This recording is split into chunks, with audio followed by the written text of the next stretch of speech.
ჩემთვის ევროკავშირი არის გზა თავისუფლებისკენ, თავისუფლება, რომელიც გამოიხატება ფემიციდის დონის ნაკლებობით, კრიმინალის ნაკლებობით, გენდერული თანასწორობით, კარიერული ზრდით და იმ ყველა ბენეფიტით, რომელიც გვაძლევს საშუალებას ვიცხოვროთ უკეთეს გარემოში, სადაც თავს ვიგრძნობთ უსაფრთხოდ და დაცულად. დიდი ხანია ვდგავართ გარეთ და ვითხოვთ მაგალითად ხელახალ არჩევნებს.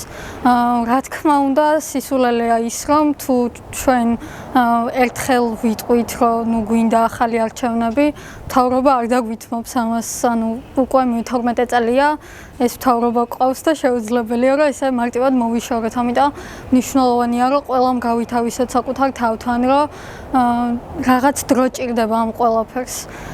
რომ არ მივცეთ საშუალება მოისვენონ და ევროკავშირში ადამიანები უფრო უსაფრთხოდ გრძნობენ თავს. მე ვიბრძდი ჩემი უკეთესი მომავლისთვის, რადგან ჩემთვის მნიშვნელოვანია ვიცხოვრო იმ გარემოში, სადაც თავს კომფორტულად ვიგრძნობ.